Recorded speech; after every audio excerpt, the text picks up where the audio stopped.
Buenas tardes a todos entonces, pues bienvenidos acá a este espacio pues dedicado de la maestría en matemática aplicada de la Universidad Sergio Arboleda, del programa pues de proyectos de grado, donde pues hoy nos acompaña el estudiante Camilo Andrés Hurtado Erazo, que está muy emocionado por presentarnos el trabajo pues fue dirigido por el profesor Rafael González, que también nos acompaña en este momento. Y pues los dos jurados con los que vamos a contar hoy, pues es el profesor David Murguerra de la Universidad de Kentucky, lo estamos viendo también en pantalla. Buenas tardes, y el profesor Rafael García, que digamos, está también aquí con nosotros desde el Politécnico Gran Colombiano. Nada, entonces les voy a contar un poquito cómo es la dinámica antes de comenzar para que tengamos un poco los tiempos claros. Pues entonces vamos a comenzar entonces con la presentación del trabajo. De pronto, ahorita si Rafael quieres agregar unas palabras para presentar a Camilo, yo creo que lo conoces pues por su trabajo. Vamos a tener entonces una exposición, pues se plantea 45 minutos a cargo pues de Camilo, digamos, en el minuto 35, si quieres yo te puedo indicar pues que te quedan 10 minutos como para ubicarte en el tiempo. Sí, por favor. Entonces, inicialmente, eso, digamos, los 45 minutos pues para la presentación. Después de eso, pues disponemos de máximo 30 minutos para preguntas por parte del jurado, o sea, por David y el profesor Rafael García, o pues si se dedica menos tiempo tampoco, pues también está bien. Y después pues damos paso a preguntas pues por los demás asistentes a la sala.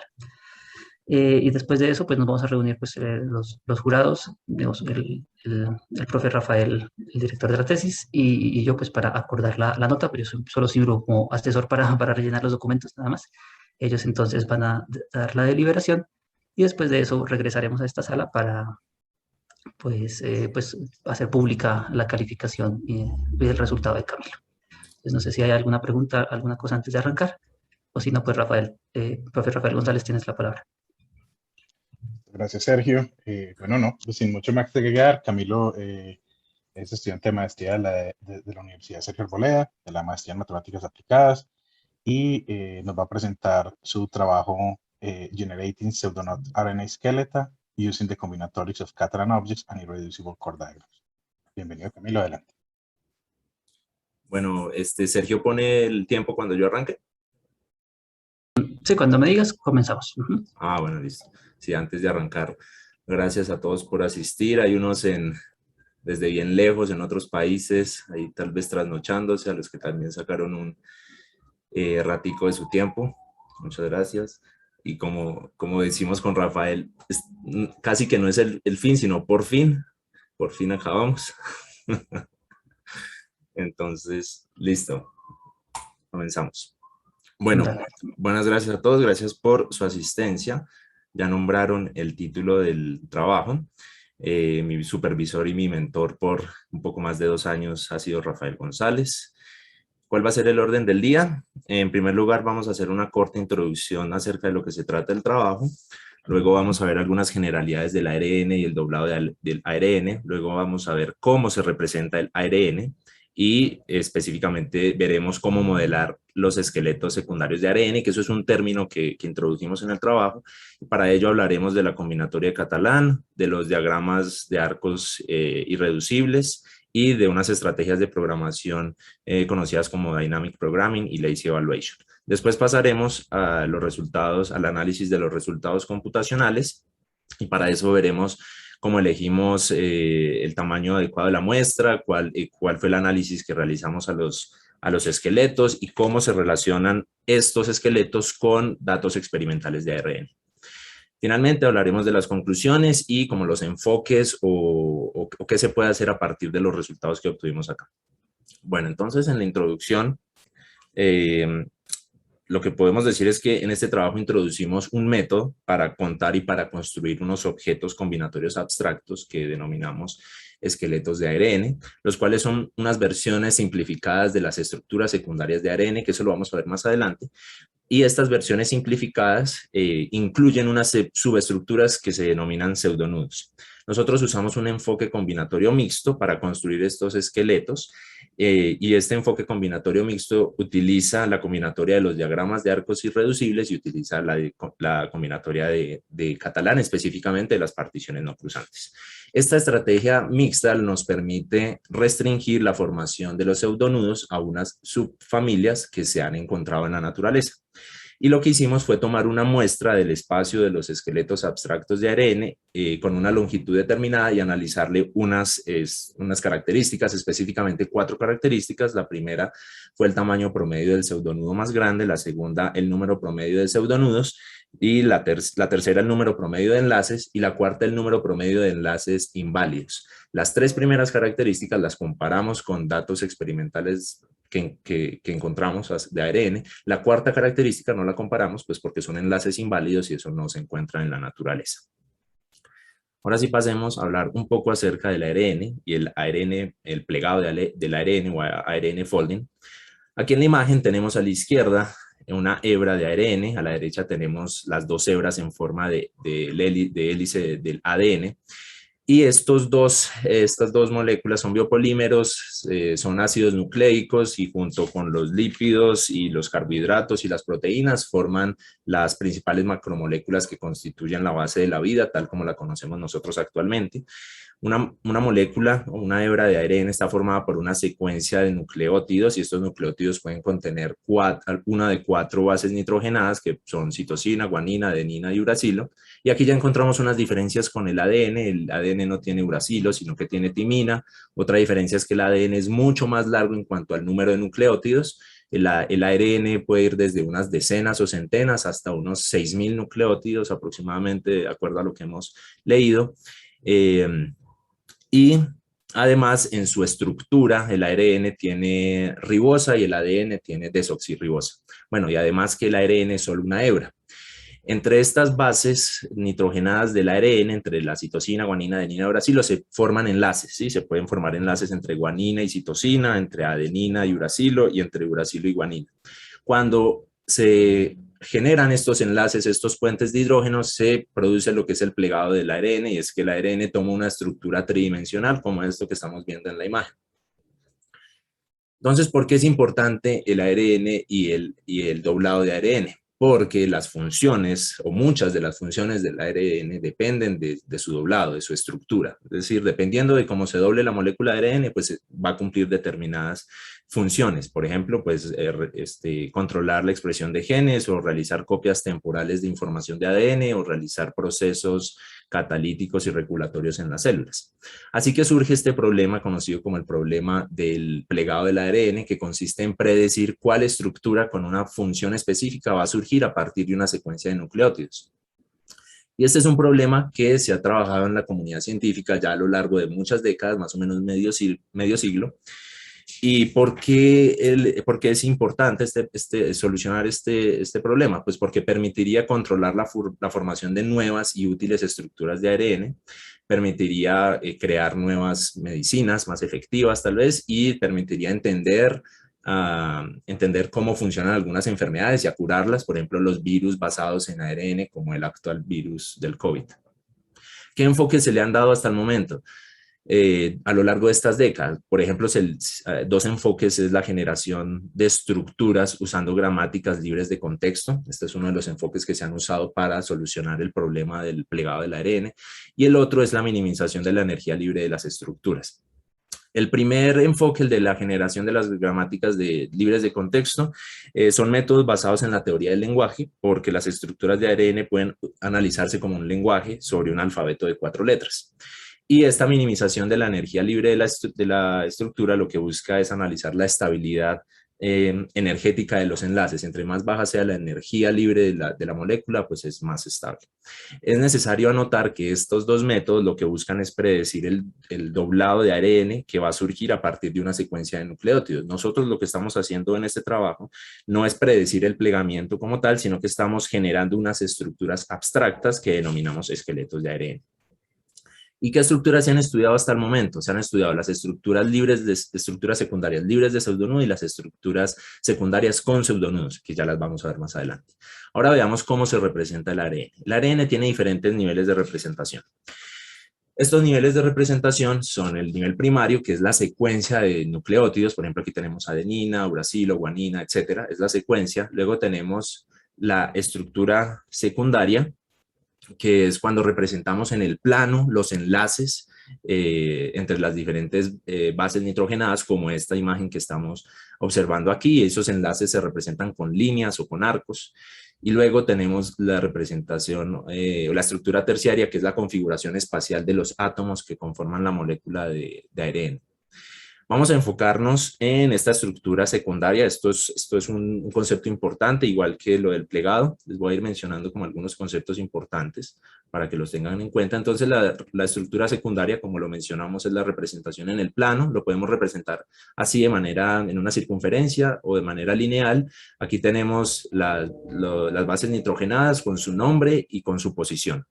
Y aquí abajo tenemos exactamente lo mismo, solo que de manera lineal. Aquí tenemos, por ejemplo, un enlace entre la posición 1 y la 5, aquí también lo tenemos, entre la posición 1 y la 5, es la misma estructura. Si queremos dar una definición más formal de la estructura secundaria, podríamos decir que es una pareja WS, en donde W es la secuencia de las bases nitrogenadas, de los nucleótidos, y S es una colección de arcos entre esas bases de W. Entonces, como vimos arriba, entre las bases en las posiciones 1 y 5 había un arco, ¿sí? Entre las 2 y 6 hay otro arco, entre la 3 y la 23 hay otro arco, etc.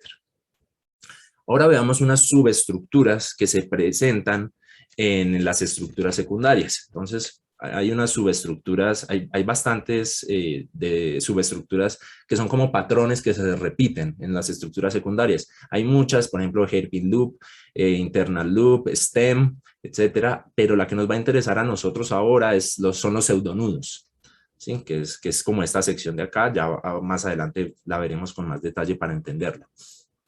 Ahora hablemos de las estructuras secundarias que no tienen pseudonudos o libres de pseudonudos. ¿Cómo se representan o qué aspecto tienen? Bueno, vemos que aquí tenemos dos imágenes o dos estructuras. La de la izquierda no tiene pseudonudos, la de la derecha sí, y lo que vemos que tienen de diferente es que sus arcos no se cruzan en las de la izquierda. Entonces, cuando los arcos no se cruzan es que es libre de pseudonudos. Y lo podemos representar de manera circular o también lo podemos representar de manera lineal. Ahora veamos un concepto que es también importante, uno de los conceptos como que desarrollamos en el trabajo, y es lo que denominamos esqueleto secundario de ARN. Y es que cogemos la estructura secundaria de ARN y le quitamos, por decirlo así, los nombres a las bases nitrogenadas y solo dejamos su posición. Entonces, aquí a la imagen de la izquierda le quitamos las letras y dejamos solo el número, y aquí a la derecha entonces ya tenemos el esqueleto secundario de ARN. Y también lo podemos representar de manera lineal. Entonces las figuras B y C están representando el mismo esqueleto que corresponde a la figura A, que es la estructura secundaria.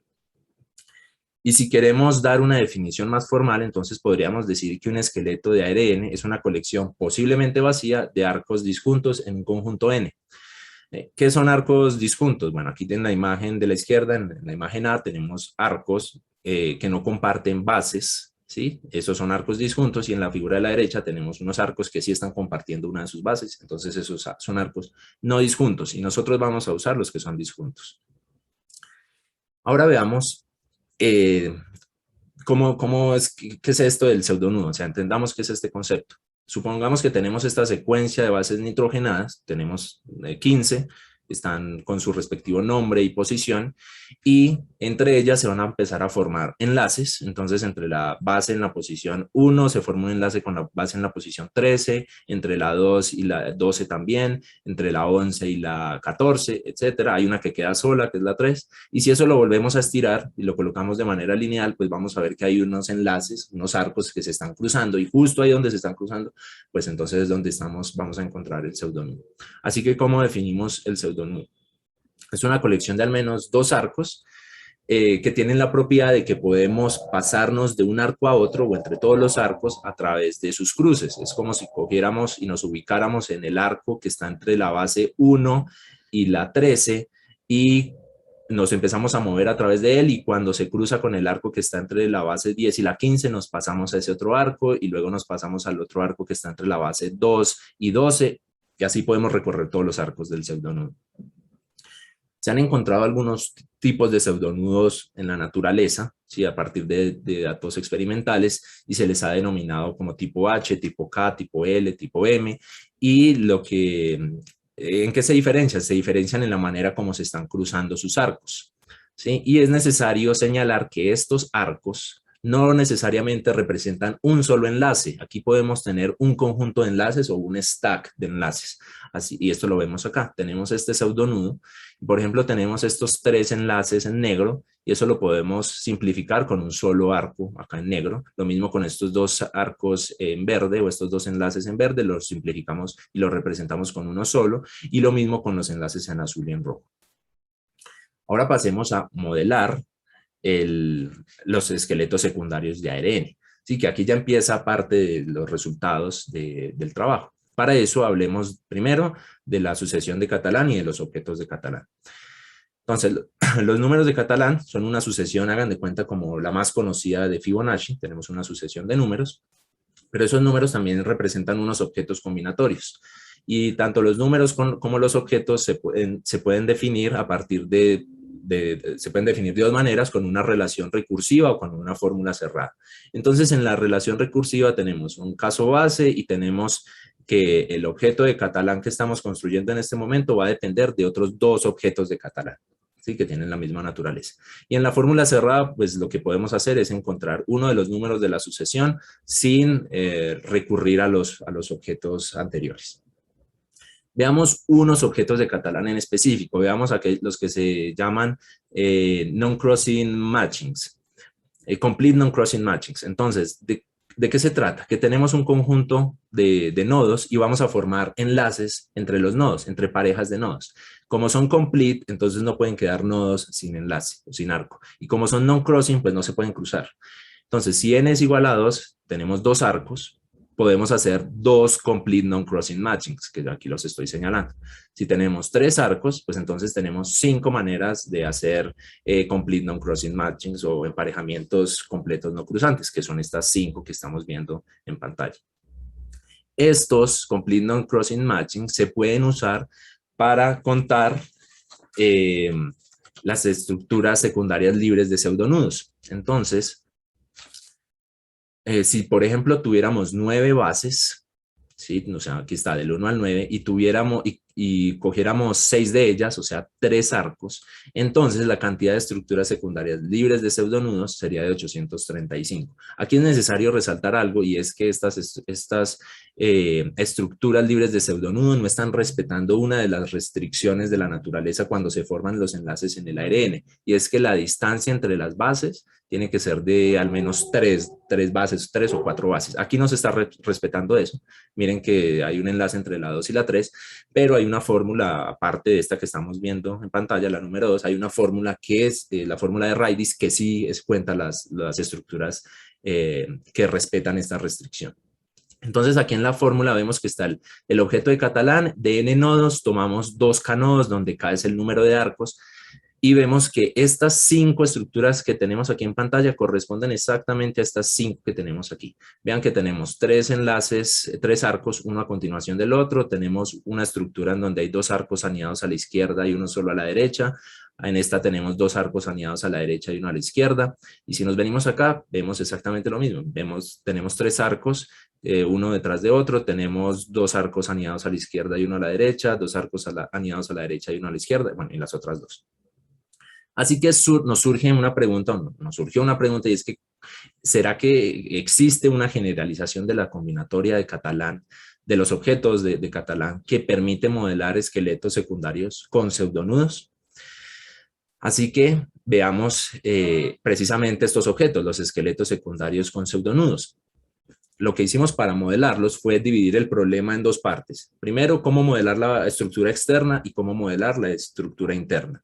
La estructura externa es la que nos va a decir cómo se relacionan los pseudonudos entre sí. Y la estructura interna es la que nos va a decir qué tipo de pseudonudo es.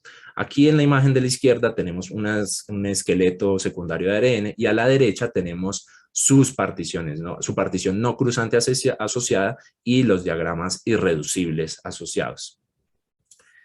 Así que dentro de esa partición o dentro de ese bloque se pueden formar diversos tipos de pseudonudos, por ejemplo el H que vimos arriba, el L o el K, y este 3 hace referencia a una generalización que hicimos de los pseudonudos. Ahora veamos específicamente la estructura secundaria, es decir, la estructura externa, que son las particiones no cruzantes. Entonces, ¿qué es una partición no cruzante?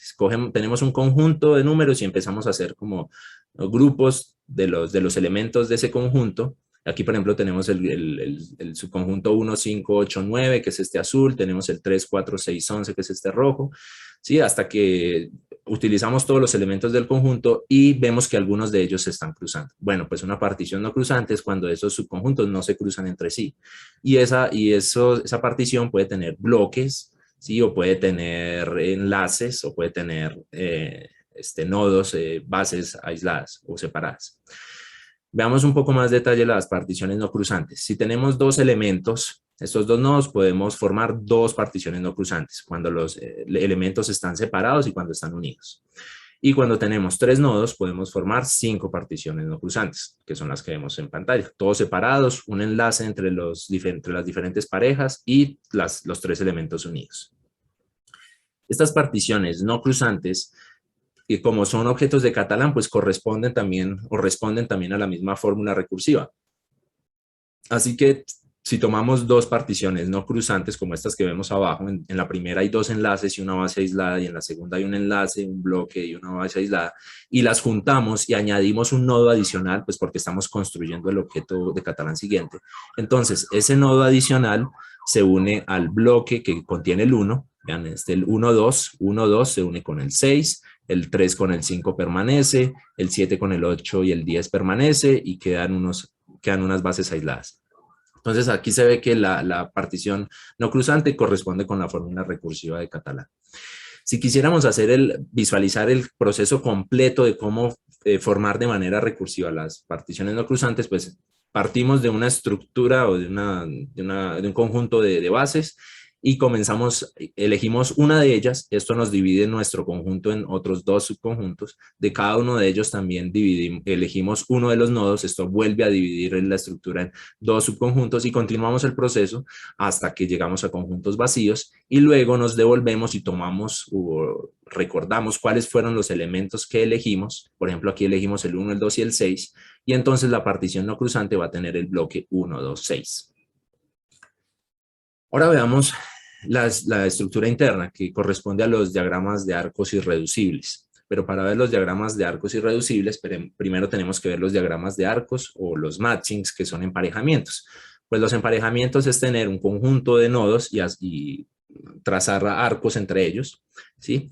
Podemos tener emparejamientos completos, que es trazar arcos entre todos los nodos, no dejar ninguno solo. Y estos se llaman complete matchings. Entonces, si tenemos un arco, solamente tenemos una forma de hacer el emparejamiento. Si tenemos 2 arcos, tenemos 3 formas de hacer el emparejamiento. Y hay una fórmula recursiva también para determinar cuántos emparejamientos completos hay, que es esta de acá, 2n-1 por el objeto anterior. Y este n representa el número de arcos y 2n representa el número de nodos. Dentro de los complete matchings o los emparejamientos completos, encontramos unos que son reducibles, que es esta imagen de la derecha, y unos que son irreducibles, que es la imagen de la izquierda. En los reducibles vemos que hay arcos que no se cruzan, y que por tanto, como este azul, y por tanto lo podríamos quitar y lo podríamos separar de la estructura. Mientras que en los irreducibles vemos que todos los arcos se cruzan, no podríamos quitar ninguno sin llevarnos otro de los arcos. Estos son los que nos van a interesar, los diagramas de arcos irreducibles, porque ellos nos van a permitir modelar los pseudonudos, pero son unos pseudonudos generales, teóricos, y dentro de esos pseudonudos generales teóricos, pues identificamos unas familias de pseudonudos que son los que vimos arriba, que corresponden a los de la naturaleza, como el tipo H, tipo K, tipo L, etc. Aquí en la tabla tenemos la cardinalidad, es decir, la cantidad de elementos del conjunto de complete matchings y de irreducible complete matchings.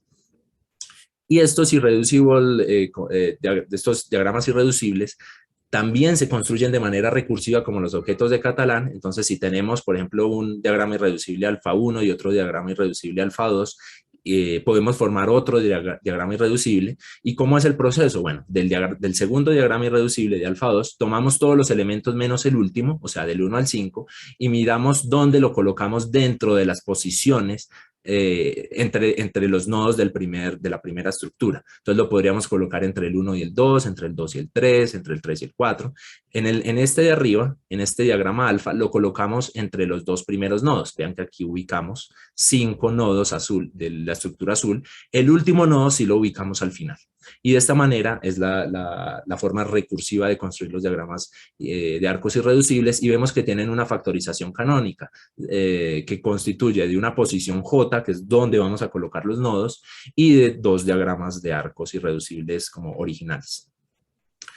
¿Cómo podemos expresar estos diagramas de arcos irreducibles? Bueno, tenemos el diagrama, el objeto actual, y vemos que se forma a partir de otros 2 objetos de su misma naturaleza, y este factor 2k-1 corresponde a la posición en donde vamos a ubicar los nodos del segundo diagrama dentro de los nodos del primer diagrama. ¿Cómo implementamos esto de las particiones no cruzantes y los diagramas irreducibles pues para poder hacer la simulación? Pues usamos la programación dinámica y el lazy evaluation o evaluación perezosa. Hablemos de la programación dinámica. Entonces, tomemos como ejemplo la sucesión de Catalán. Aquí tenemos algunos números de la sucesión y tenemos en pantalla la manera de programarlo de manera recursiva tradicional. Sí, entonces definimos una función, a esa función le vamos a pedir uno de los números de Catalán, aquí es el caso base, si no entra el caso base, pues entonces hace 2 llamadas recursivas a la función, y pues si lo hacemos de esa manera, ya a partir, no sé, del número 20, 30 de la sucesión de Catalán, el programa se va a demorar muchísimo, va a hacer muchas llamadas recursivas, muchos reprocesos inútiles, entonces lo va a hacer muy lento. Pero si le aplicamos la estrategia de programación dinámica, vemos que el código permanece en su mayor parte exactamente igual. Miren que desde la línea 6 hasta la línea 11 tenemos exactamente el mismo código, solo que la diferencia radica en que cuando calculamos uno de los números lo estamos guardando. Entonces lo guardamos en este caso en un diccionario, y cuando volvemos a preguntar por un número de Catalán, primero revisamos si ya lo tenemos guardado en el diccionario. Si ya lo tenemos guardado, pues no hacemos nada del otro. Y si no lo tenemos guardado, ahí sí entramos a hacer el resto de la función. Cuando hacemos el análisis de complejidad computacional del cálculo de los números de Catalán usando Dynamic Programming con un enfoque top-down, pues vemos este comportamiento. En el eje horizontal tenemos el número de Catalán, o sea, calculamos hasta la posición 500, y en el eje vertical tenemos el tiempo de procesamiento en segundos. Vemos que para el número 500 de Catalán se demoró alrededor de 1/10 de segundo, y vemos que su comportamiento o su complejidad es del orden de n cuadrado. Si lo hiciéramos sin Dynamic Programming, entonces vemos que... me baja la diapositiva. Un momento. Ya.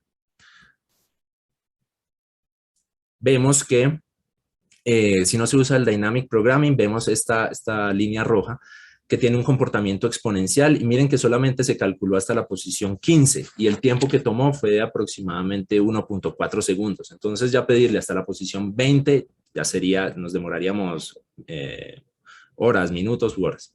Ahora, veamos cuál fue el algoritmo recursivo que usamos o que diseñamos para contar los esqueletos de ARN con pseudonudos. Entonces, en este algoritmo tenemos un objeto A, ¿sí?, que está constituido por otros 2 objetos de su misma naturaleza, es un algoritmo recursivo, y recibe 3 parámetros. Este primer parámetro, n, es la cantidad de nodos disponibles que tiene para elegir en la estructura actual.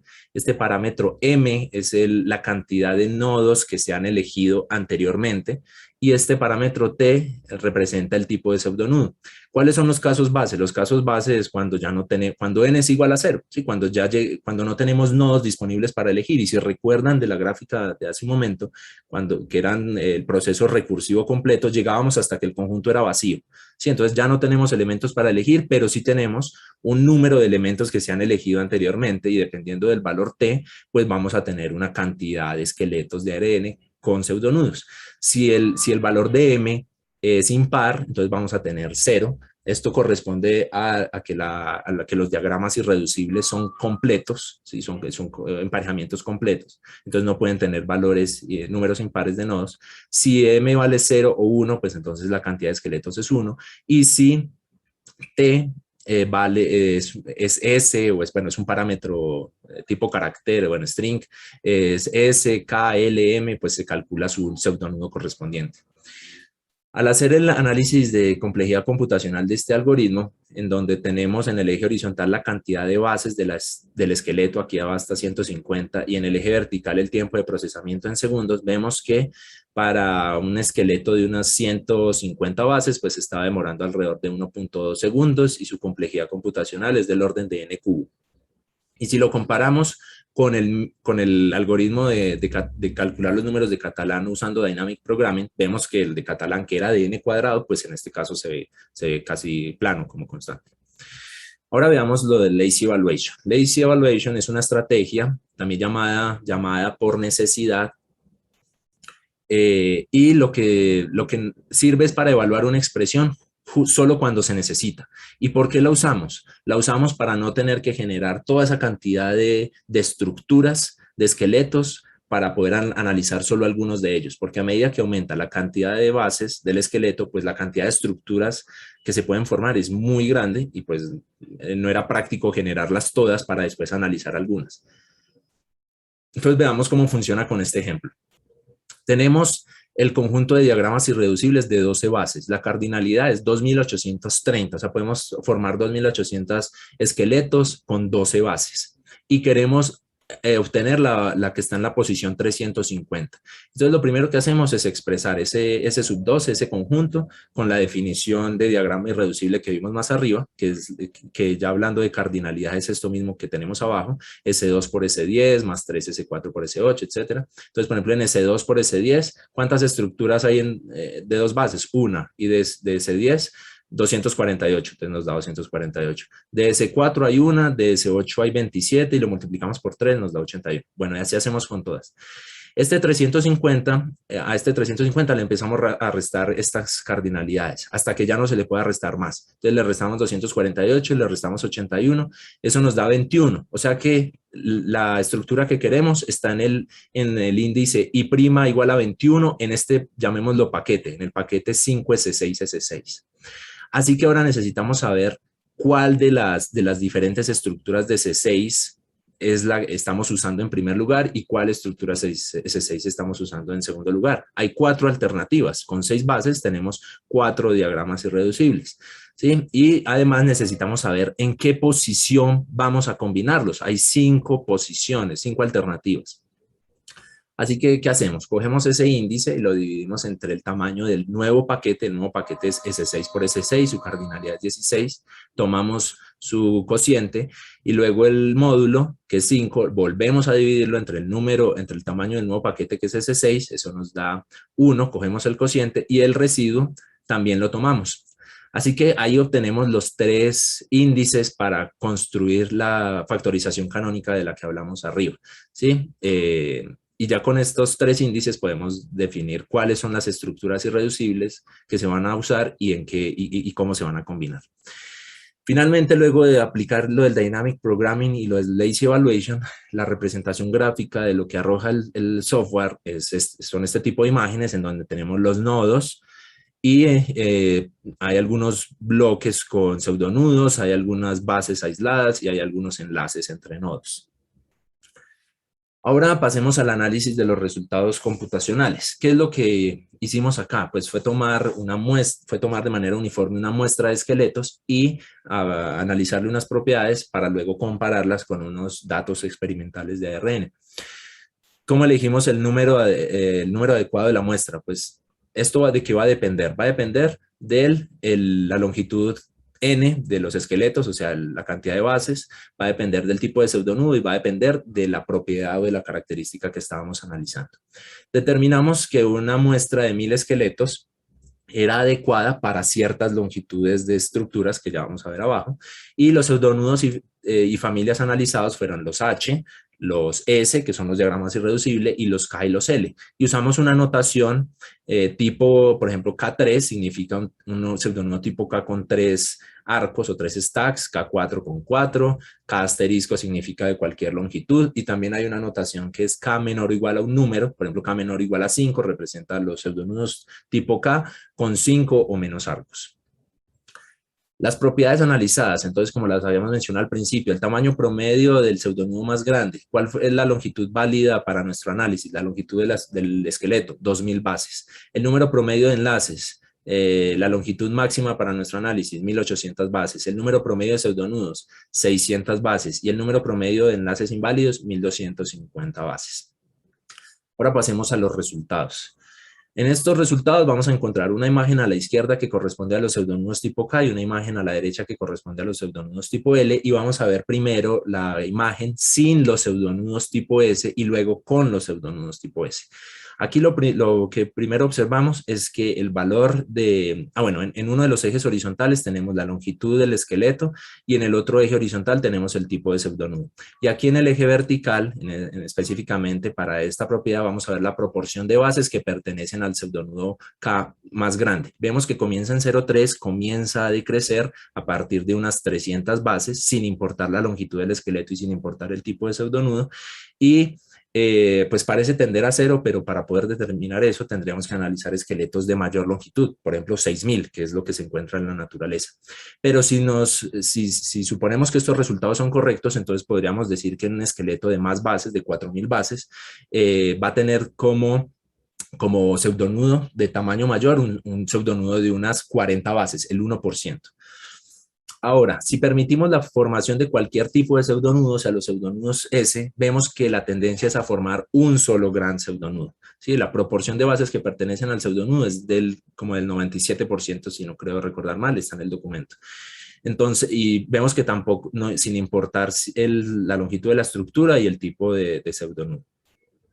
Ahora, cuando pasamos a analizar el número de promedio de enlaces sin los pseudonudos tipo S, vemos que a medida que aumenta el tamaño de la longitud del esqueleto, pues se alcanzan como unos valores estables dependiendo del tipo de pseudonudo, y en el eje vertical lo que tenemos es la proporción de bases que participan en enlaces. Así que si tuviéramos, y si suponemos que que los resultados son correctos, si tuviéramos una estructura que está por fuera del rango válido,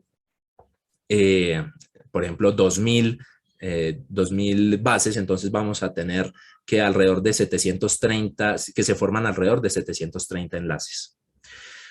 Aquí tenemos el número promedio de enlaces, pero permitiendo la formación de pseudonudos tipo S, vemos que también aumenta el número de enlaces que se forman hasta aproximadamente 95%. Esto se debe o se puede deber principalmente a que ya no hay restricciones debido a los otros tipos de pseudonudos. Ahora, tenemos el número promedio de pseudonudos sin la presencia o sin la posibilidad de que se formen pseudonudos tipo S. Aquí vemos que sin importar la longitud de la estructura, el valor permanece constante dependiendo del tipo de pseudonudo, aproximadamente en 0.7. Y si permitimos la formación de los pseudonudos tipo S, entonces vemos que el valor decae o tiende a 0. Y esto tiene coherencia con el primer resultado que habíamos obtenido, que era el tamaño del pseudonudo más grande. Aquí vemos que el número promedio de pseudonudos tiende a 0. ¿Por qué? Pues porque está relacionado con el hecho de que se forma solo un gran pseudonudo que contiene casi todas las bases. Sí, y por último tenemos el número promedio de enlaces inválidos. Entonces, dependiendo de la longitud de la estructura, vemos que el valor de la proporción de bases que participan en enlaces inválidos tiende a estabilizarse alrededor de un valor entre 0.22 y 0.25. Y si permitimos la formación de los pseudonudos tipo S, vemos que ese valor también tiende a 0, o sea, tiende a 0 la cantidad de enlaces inválidos. Eso también tiene relación con la formación de un solo gran pseudonudo. Al formarse un solo gran pseudonudo, entonces la distancia entre las bases pues se puede ampliar y por lo tanto ya no se presentan estos enlaces inválidos. Gracias, Sergio. Vamos 35 minutos. Listo. Ya vamos a terminar. Vamos a ver la relación de estos resultados con algunos datasets disponibles. Entonces encontramos dos datasets que son usados en la literatura. El primer dataset con 3.975 secuencias de ARN y con 10 familias de ARN, y el segundo dataset con 609 secuencias de ARN. Lo primero que hicimos fue analizar la longitud de las estructuras de los dos datasets. Aquí las barras azules son el dataset 1, las verdes son el dataset 2. En el eje horizontal tenemos los deciles y en el eje vertical tenemos el número de bases. Y lo que encontramos fue que el primer dataset, las estructuras del primer dataset son mucho más largas que las del segundo. Las del primero alcanzan hasta las 3000 bases, las del segundo alcanzan las 500 bases. Y ahora a esos datasets les vamos a analizar 3 de las 4 propiedades que analizamos anteriormente. Vamos a encontrar una figura a la izquierda que corresponde al dataset 1 y una figura a la derecha que corresponde al dataset 2. En el eje horizontal vemos la longitud de la estructura, igual que en el caso de los objetos combinatorios abstractos. Y en el eje vertical, en este caso que estamos analizando el tamaño promedio del pseudonudo más grande, vamos a encontrar la proporción de bases que pertenecen al mayor pseudonudo. Entonces, en el primer dataset vemos que comienza en 0.25 y en el segundo dataset comienza en 0.8 y luego comienza a decaer. Si esto lo comparamos con los objetos, con los esqueletos que teníamos arriba, cuando permitimos solo la formación de los pseudonudos tipo K, vemos que tienen un comportamiento similar. Entonces, en el caso de los pseudonudos tipo K y tipo L también, comenzaba en 0.3 y comenzaba a decaer a medida que la longitud del esqueleto aumentaba sin importar el tipo de pseudonudo. Aquí vemos que para el dataset 1 comienza en 0.25 y también comienza a decaer sin importar la longitud de la estructura. Para el caso del dataset 2 ya no se parece tanto, comienza en 0.8, pero podría ser porque este dataset tiene menos estructuras y todas las estructuras son más cortas, así que la proporción tamaño del pseudonudo con longitud de la estructura pues es mayor y por eso comienza en 0.8. Si analizamos la segunda propiedad, que es el número promedio de enlaces, para el primer dataset vemos que comienza a aumentar y se estabiliza alrededor de 0.6 o 0.5 y en el segundo dataset se comienza a estabilizar entre 0.6 y 0.7 a medida que aumenta la longitud de la estructura. Y si esto lo comparamos con los esqueletos que analizamos más arriba, entonces vemos que también tiene un comportamiento similar. Aquí tenemos la imagen de los pseudonudos tipo L, y vemos que también se estabiliza alrededor de 0.7 o 0.73, igual que en el caso de los dos datasets. Por último, la última propiedad es el número promedio de pseudonudos. Esta propiedad ya no se parece tanto a la propiedad de los esqueletos. Vemos que en el caso de los datasets comienzan en 0.012 y 0.05 y comienza a decaer a medida que aumenta la longitud de la estructura. Y si eso lo comparamos con los esqueletos con pseudonudos tipo K, vemos que estos esqueletos tienen un valor estable alrededor de 0.7 y estos empezaban en 0.12, este primer dataset. Y en los esqueletos no decae, a menos que permitamos la formación de los pseudonudos tipo S. Entonces esta propiedad no se parece tanto. No se parece. Llegamos a las conclusiones. Bueno, tenemos 5 conclusiones. La primera es que se obtiene un solo gran pseudonudo si no se restringen los esqueletos a que contengan una familia particular de pseudonudos. En este caso, los pseudonudos tipo K o L. La segunda conclusión es que el crecimiento o el comportamiento del pseudonudo más grande en los esqueletos con respecto a su longitud, a la longitud de los esqueletos, parece ser subpolinomial y no proporcional a la longitud de la estructura, pero esto solo lo podríamos determinar si analizáramos esqueletos de mayor longitud, como ya mencioné, hasta unas 6000 bases aproximadamente, que es lo que se encuentra en la naturaleza. La tercera conclusión, las características que llamamos número de enlaces, número de pseudonudos y número de enlaces inválidos de los esqueletos tienen o alcanzan un valor estable.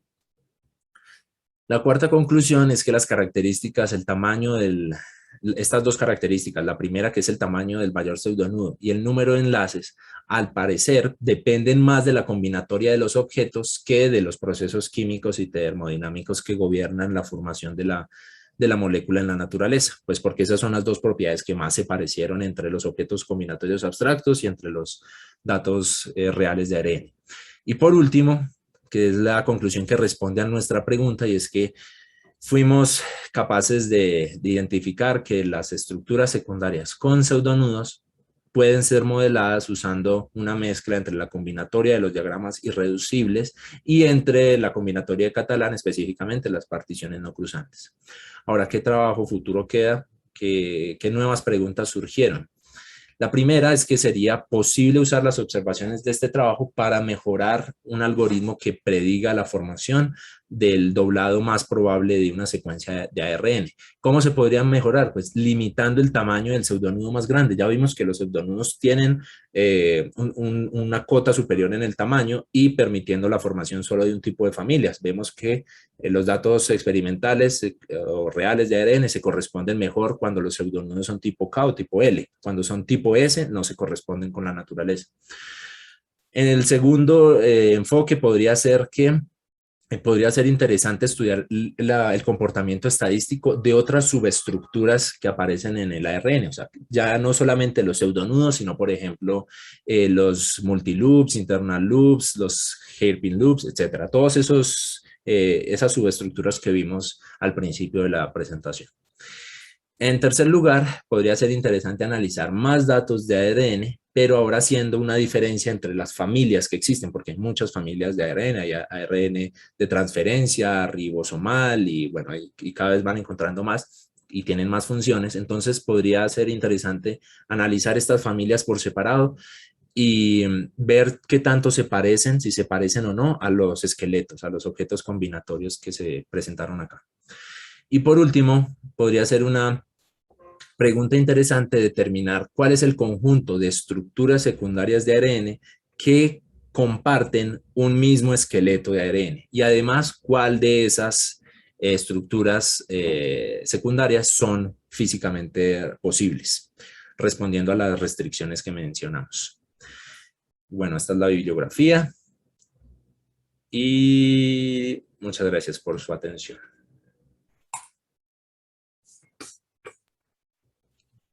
Ok, vale, muchas gracias, Camilo. Entonces, bueno, será un aplauso virtual mientras, mientras gracias por tu presentación y por cumplir pues con el tiempo. Bueno, pues entonces pasamos ahora a la fase de preguntas. Voy a ver si está el profesor, bueno, David, vemos por ahí, el profesor Rafael García, no lo veo en la lista, no sé. Podríamos, Rafa, ¿estás ahí? Rafael está pidiendo la mano, está levantando la mano. Está levantando la mano como aplaudiendo. Rafael Está aplaudiendo. González, ¿cierto? Sí, está aplaudiendo. Entonces, se activa un momento, por favor. Y pues entonces daríamos paso, iniciamos con David. Entonces, si tienes observaciones, preguntas para Camilo, por favor.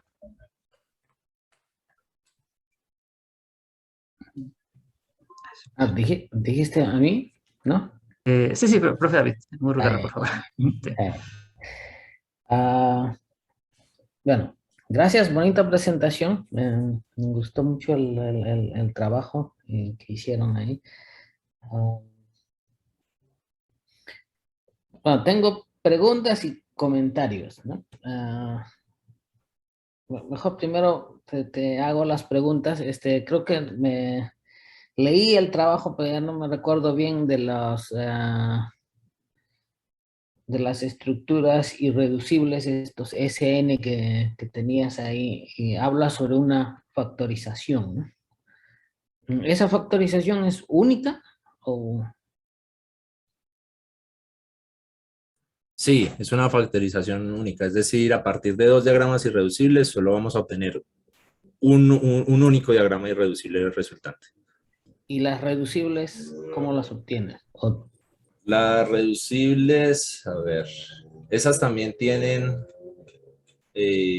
una manera de construirse. A ver, un momento, lo busco por acá. Las reducibles son las en las que los arcos no se están cruzando entre sí, por lo tanto, pues para nosotros no representan un pseudonudo, ¿sí? Y, a ver, acá tenemos esto.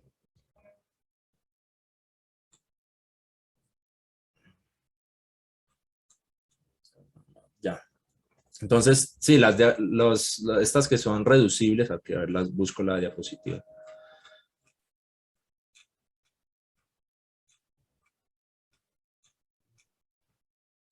Sí, creo que estaban bastante al inicio, ¿no? Por ahí. Acá.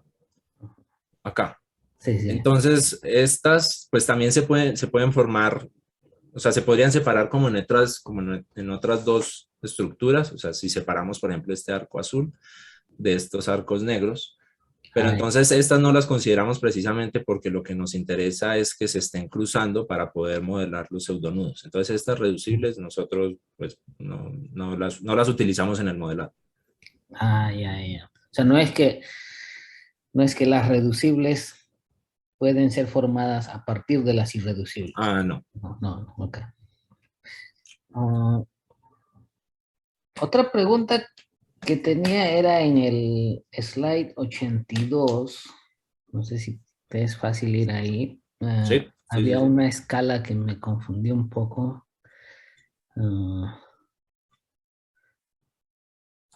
Esta. Sí. L. Número de bases, ahí dices, o sea, estos datasets que encontraste solo van hasta 500. No, ahí tal vez me faltó mencionar que aquí estamos viendo el promedio por decil. Entonces lo que hicimos fue separar en 10 grupos y de cada grupo sacamos el promedio de la longitud de esas estructuras. ¿Sí? Pero en realidad el primer dataset tenía estructuras, algunas que llegaban hasta 3000 bases. Y el segundo llegaba hasta unas 400 bases. Pero lo que vemos acá es el promedio de cada grupo. Ya. Bueno, la otra pregunta era, lo que tiende hacia cero en tus simulaciones es el pseudonudo más grande, no es el número total, ¿no? Porque la idea que yo tenía es que a medida que las secuencias se incrementan, el número de pseudonudos aumentan, ¿no? Pero acá... Ya, pero son dos diferentes, son dos, o sea, están las dos propiedades. Esta que es el tamaño promedio del pseudonudo más grande, que esta es la que tiende a cero. Y más abajo, pero tiende a cero cuando no se está incluyendo los diagramas irreducibles, o sea, los pseudonudos que nosotros llamamos tipo S, porque aquí en la gráfica no están los H y los K y los H y los L, y ahí tiende a cero. Y por otro lado está el número promedio de pseudonudos, que esta es otra característica, o sea, cuántos pseudonudos tiene la estructura, que esta no tiende a cero. Claro. Sí, esta tiene un valor, pues según la simulación, tiene un valor constante sin importar la longitud, pero sí varía dependiendo del tipo de pseudonudo, aunque la variación es muy poca. Bueno, todas las preguntas de mi parte, los comentarios que tenía era sobre el número de nucleótidos que encuentras en la naturaleza puede ser mayor de 6000. Por ejemplo, este COVID-19, el virus asociado a eso, si tú buscas su genoma, tiene 29.000 nucleótidos, ¿no? Wow. Y es puro ARN, ¿no? Entonces pueden ser mucho más grandes, ¿no? Eso no lo sabía, ok. Y el otro comentario es que estos trabajos yo creo que te pueden servir como una posible aplicación para estimar el número de estructuras cuando uno considera bases no canónicas, porque hace poco estaba leyendo que dentro de los RNAs hay bases no canónicas, o sea, que no son la A ni la C, Sí. ni la U. Ajá. Y hay una data que parece que esas bases no canónicas pueden llegar a ser como el 40% de nucleótidos. Entonces ahí estos conceptos que ustedes tienen de esqueleto, donde permites que haya enlaces entre cualquier tipo de bases. O sea, uno puede usar esto como un trabajo para estimar cuánto más aumentarían las estructuras si consideras más bases, ¿no? Ok. Sí, sí, creo entenderle. En el documento, de hecho, mencionamos estas bases no canónicas porque hay muchas diferentes a la guanina, citosina, etcétera, y aquí solamente estamos hablando de los enlaces como estándar, que son los Watson-Crick y los de Google, pero pues hay otros tipos de enlaces entre estas otras bases, y además aquí tampoco estamos considerando los enlaces ternarios o cuaternarios, etcétera. Pero entonces, según lo que usted me dice, aquí como no estamos teniendo en cuenta esa restricción de la distancia, esto podría servir para modelar las otras bases que no son canónicas. Okay. Sí. Bueno, eso es todo de mi parte. Buen trabajo. Gracias, David. Vale, muchas gracias, profe David Monregarra, por tus comentarios. Damos paso ahora al segundo jurado, el profesor Rafael. que está aquí con nosotros. Gracias. Ah, qué bueno, ya tiene video. Hola, Rafael. ¿Cómo estás, Camilo? Bien, gracias. Muy buenas tardes a todos. Muchísimas gracias. Primero, muchísimas gracias por la invitación. Ofrezco disculpas porque, pues, el nombre que aparece es el de mi esposa, no soy yo. Evidentemente no soy Sandra, pero dado que tuve problemas con mi computador, tuve que usar el de ella para conectarme. Entonces, disculpas por eso. Bien, pues, primero, me gustaría hacer un pequeño comentario antes que preguntas, sobre todo porque entiendo pues las preguntas que había formulado de alguna manera eran unas anotaciones que Camilo muy amablemente hizo la revisión e incluyó esas referencias y esas lecturas en el documento, en la última versión del documento. Entonces, y al respecto solamente tendría que decir o preguntar sobre la efectividad de esos conteos. Es decir, cuando se hace estos modelos y cuando tenemos el modelo específico, obtenemos cierto tipo de resultados. Estos resultados los has comparado contra los datos y las cosas que realmente ocurren en la naturaleza. Es una de las cosas que siempre nos pasan cuando hacemos modelos matemáticos. Después tenemos unos resultados y al compararlos con la realidad no necesariamente coinciden o coinciden en un determinado porcentaje. ¿Cómo estamos en ese sentido? Ah, ok. Bueno, no tengo como un número por ciento exacto, pero entonces si nos referimos a las propiedades, que fueron estas 4 propiedades que analizamos, estas 2 primeras, el tamaño promedio del pseudónimo más grande y el número promedio de enlaces, que son las que vemos acá abajo, aquí. El tamaño promedio del mayor pseudonudo y el número promedio de enlaces, ambas se corresponden en gran medida entre los datos experimentales o obtenidos de manera experimental del ARN y los datos de la simulación. La tercera propiedad, que es del número promedio de pseudonudos, esa no se corresponde. Esta sí es diferente. Vemos, lo que mencioné era que los datos de ARN de los datasets tendía a 0 y en la de nosotros no tiende a 0 a menos que permitamos el tipo de pseudonudo general, que es el S. Aquí no está el general, aquí está solo, por ejemplo, el K, y en el L también es muy parecida a la gráfica. Y la cuarta propiedad, que es el número de enlaces inválidos, pues esa no podíamos compararla porque en los datos de la naturaleza pues no hay enlaces inválidos. Perfecto, muchas gracias, Camilo. El resto es digamos, tengo muchas inquietudes alrededor, pues, computacionales propiamente dichas, que digamos que no vienen al caso porque ya tienen que ver con la implementación. Entonces, digamos que se escapan del objetivo que estaba planteado. El objetivo es un objetivo más teórico. Quisiera decir que, a mi manera de ver, este es un trabajo que mezcla muy armoniosamente dos líneas que aparentemente son disyuntas.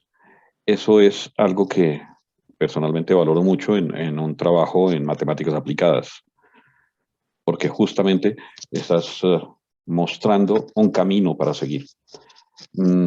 Y bueno, me parece un trabajo, podría decir, bonito. Me parece que en las matemáticas siempre llamamos bonito a algunas cosas. Este es un trabajo bonito, una relación bonita. Es útil. Es relativamente nuevo. Digamos que los aportes son novedosos en alguna medida. Es true, es verdadero y es serio, además de ser interesante. Entonces, no, pues a mí el trabajo me gusta mucho. me gustaría en algún momento ver cómo se portan estos algoritmos cuando dices que pasamos a una complejidad. Realmente lo que se logra es pasar a una complejidad polinomial. Y entonces eso ya es un logro computacional importante. Y entonces sí me gustaría ver con consecuencias grandes, realmente grandes, cómo se están portando, no en complejidad, porque en complejidad al ser polinomial va a estar mucho más decente que esas otras que estaban exponenciales, pero sí en términos de la predicción. Creo que ahí se abre una puerta muy importante para revisar el comportamiento en términos de predicción. Y nada más, Camilo, felicitaciones. Sí, gracias, Rafael. Después, con mucho gusto, podemos tal vez revisar lo de las inquietudes computacionales o de la implementación. Y con respecto a lo que menciona de la predicción, sí, efectivamente ese es como uno de los enfoques del trabajo futuro, y es que pues poder aplicar estos resultados a un algoritmo de predicción. Vale, gracias. Vale, muchísimas gracias, profesor Rafael. Daríamos paso ahora entonces a preguntas del jurado y pues no sé, Rafael, director Rafael González, si tengas alguna observación también o pregunta para Camilo. Yo de pronto un complemento, pues felicitar a Camilo porque ese trabajo, felicitarlo porque ese trabajo, un trabajo excelente para mi parecer, y también disculparme porque si yo le hubiera dicho pues que este trabajo involucraba todas estas áreas, involucraba biología, combinatoria, algoritmos, computación, estadística, análisis de datos, de todo, pues casi que era como que lo mandé para que se ganara un Nobel o algo así. Entonces, como dijo Camilo al principio, por fin más que el fin. Pues me parece, Camilo, que tu trabajo fue excelente. Yo también te felicito, también te felicito por todo, porque fuiste muy dispuesto a todo, de todos estos componentes que mencioné. Tuviste demasiada disposición a aprenderlos y yo también aprendí muchísimo contigo, aprendimos juntos y aunque fue un trabajo largo, yo creo que fue muy beneficioso todo lo que hemos alcanzado. Quería simplemente complementar algo de lo que dijiste sobre los datos, porque al final los datos son interesantes. O sea, nosotros inicialmente el trabajo que nos propusimos era lo que estaba, de hecho, preguntando Rafael en este momento, era sobre poder predecir la estructura, ¿cierto? Eso es como el problema principal. Y para nosotros poder predecir, tratamos de modelar. Igual, como uno en estos trabajos se da cuenta que el problema siempre es más complicado que uno piensa, entonces nos quedamos con el tema de modelar y nos dimos cuenta que la combinatoria funcionaba muy bien. Y luego ya entonces dijimos, bueno, ¿qué tal que esta combinatoria que funciona bien, qué tanto se parece? Y cuando Camilo está haciendo las comparaciones, él cogió unas bases de datos reales. El problema de esas bases de datos reales, que de hecho nos sorprendió que se pareciera mucho a los resultados teóricos, eso sí no fue una sorpresa, nosotros no esperábamos eso. Porque los datos, primero, son unas bases de datos pequeñas. Segundo, cómo es el muestreo de las secuencias que aparecen ahí. O sea, para nada es uniforme, porque uno no puede coger en la naturaleza de manera uniforme, sino me imagino lo que se tiene, pues las especies que se tienen o bueno, o sea, mejor dicho, no sabemos qué tan uniforme es. En cambio, el muestreo que Camilo hace sí es un muestreo uniforme. Entonces, que se parezcan tanto en esas dos dimensiones, pues ya es una cosa que nos motiva. No sabemos realmente, la comparación es más como ilustrativa que formal, pero hay que seguir como indagando. Entonces eso era como una aclaración, que la naturaleza, la naturaleza no solo es la naturaleza, sino el laboratorio, porque secuenció esas cadenas y esas estructuras, ¿cierto? Entonces esa es la muestra de ellos y sorprendentemente pues tenía un parecido. Eso era simplemente esa claridad y ya, felicitaciones Camilo de nuevo. Gracias, Rafael. Vale, muy bien. De pronto, preguntas del público, tenía aquí Alex. Hay una. ¿Has escrito algunas? Sí, entonces no sé si las quiera leer él directamente sí. o las lees y las respondes tú, Camilo. Pues creo que es un comentario y una pregunta. Entonces el comentario dice que, pues si Alex no quiere hablar, si quiere hablar, pues puede hacerlo, no hay problema.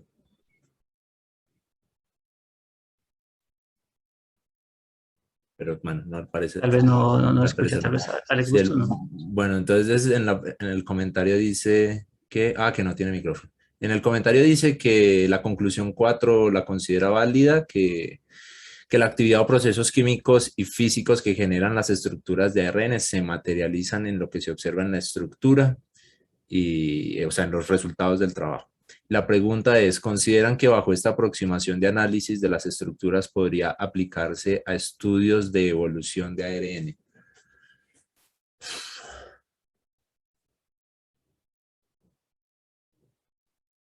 Y pregunta que si la conclusión 4 es válida. ¿Cuál era la conclusión 4? Ya, bueno. Voy respondiendo esta. En esta lo que estamos diciendo es que de acuerdo a la comparación entre la simulación de los datos de las estructuras abstractas y los datos reales, a partir de esa comparación, pues esas dos propiedades se parecen bastante. Entonces, al parecerse bastante y al responder nuestro análisis a un enfoque combinatorio, lo que decimos es que es probable que la formación o que estas características tengan que ver más con la combinatoria del objeto que con los procesos químicos o físicos. Pero claramente pues necesitamos más datos, mayor cantidad, tipos de ARN, un posible enfoque para trabajo futuro es obtener datos, o sea, ya trabajar con datos experimentales obtenidos de alguna manera más cercana a nosotros, porque estos son datasets pues, que existen en otros artículos o que mencionan en otros artículos. Y ahora con respecto a lo de la evolución del ARN, pues la verdad o sea, que si esta aproximación se podría aplicar a estudios de evolución de ARN, no sabría responder si sí o si no.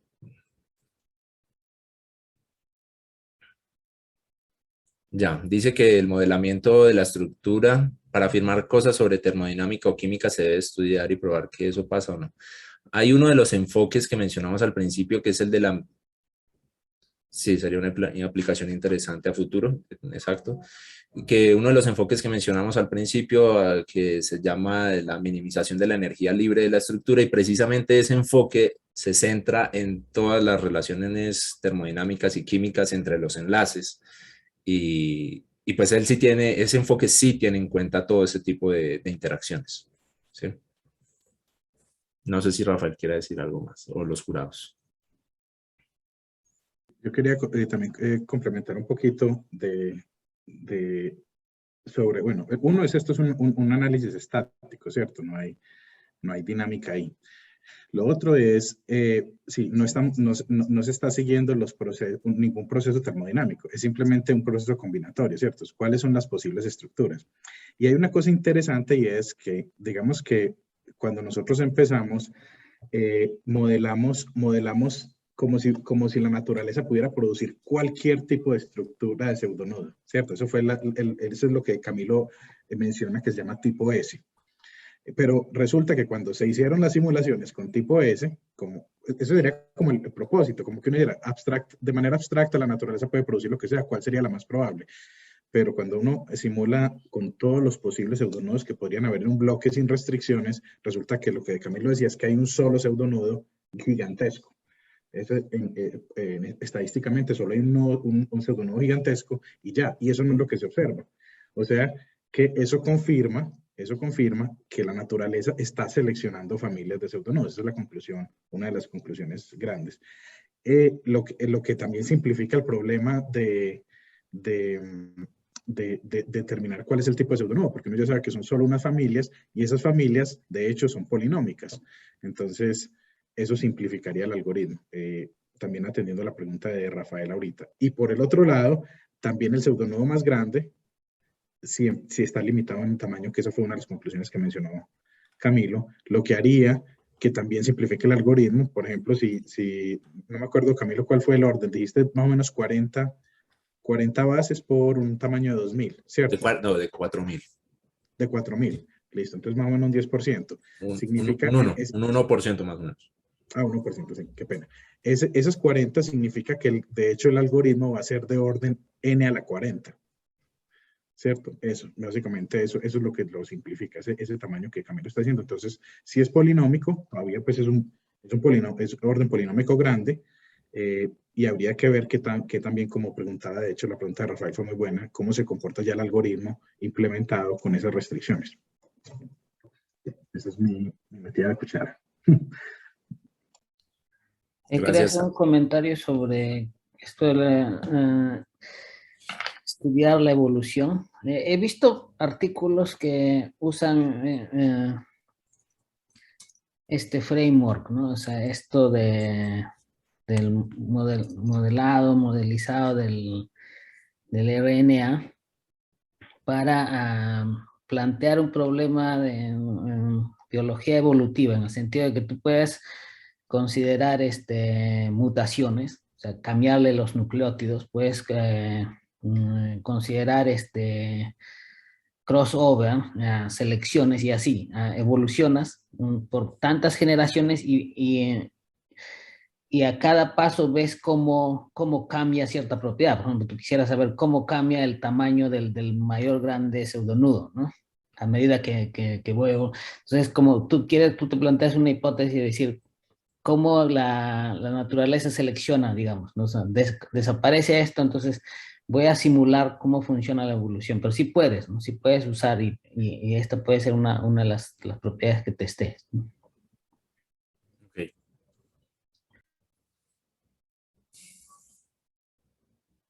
Vale, muy bien. No sé si de pronto algún otro participante en la sala tenga alguna otra pregunta, alguna observación.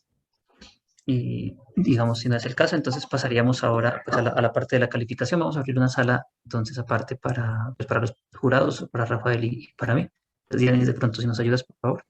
Ya volvimos, ya volvimos. Ah, Disculpa. ya. Vale, entonces no sé si de pronto Rafael, si quieres directamente darla. Otra vez, Camilo, te felicito por ese gran trabajo.